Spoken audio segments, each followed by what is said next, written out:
and manufacturers to ensure a vaccine will reach the poorest in an equitable way. But there is still a stark divide. The gap between the number of vaccines administered in rich countries and the number of vaccines administered through COVAX is growing every single day and becoming more grotesque every day. So far, at least 44 African countries have received vaccines through COVAX or other agreements. 32 of them have begun vaccinations. COVAX has supplied some 16 million doses to the continent, but that only covers about 1% of the population. Well, I want to talk about this more with Gregory Rockson in Accra, Ghana. He's the co-founder and CEO of M-Pharma. Gregory, hi, lovely to see you again.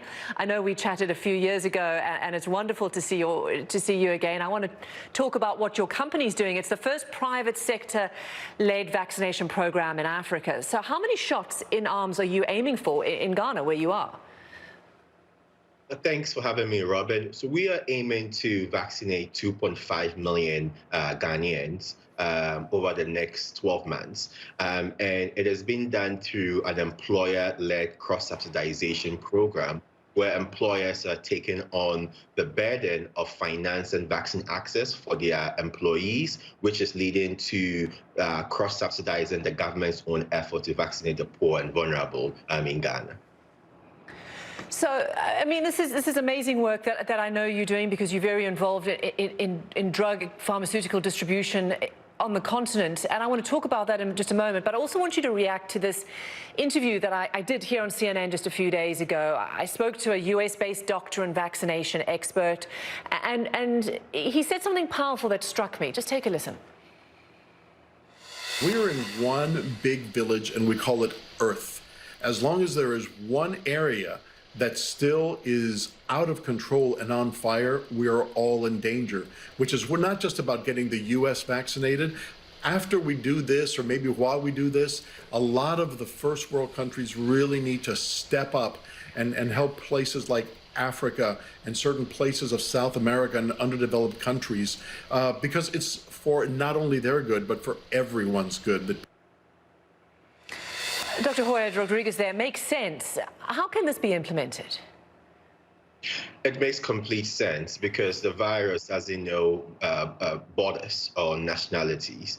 And unfortunately, if we do not get vaccines to other parts of the world, like in Africa and Ghana, we would not get we would all not be safe. I think that three things that we need to do to address this gap, which is that there's a supply gap, there's a financing gap, and there's an infrastructure gap.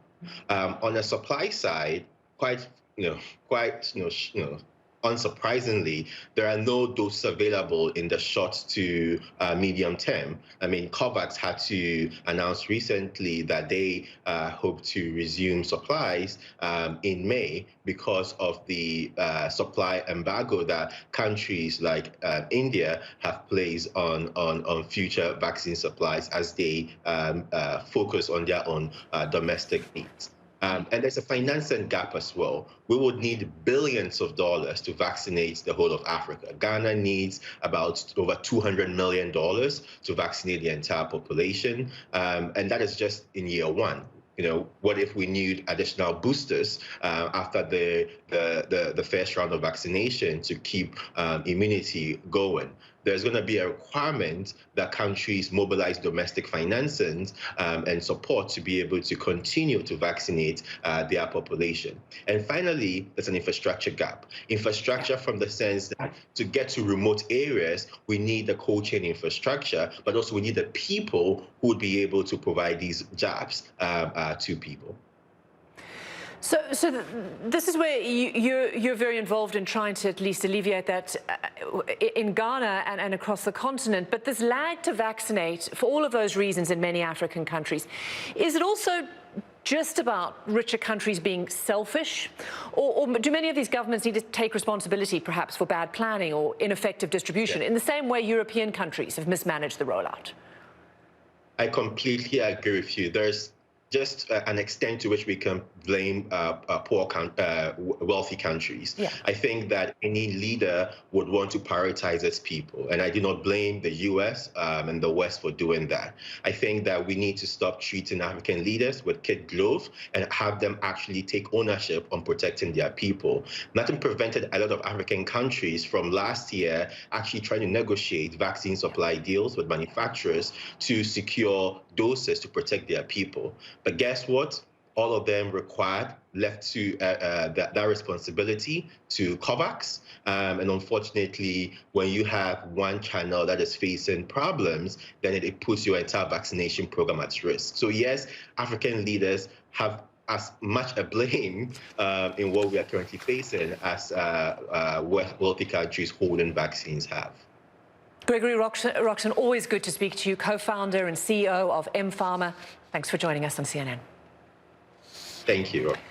So still ahead, Kathmandu is already one of the most polluted cities in the world. Well, now smoke from a rash of wildfires is forcing schools to close and the airport to divert flights. We have that story next.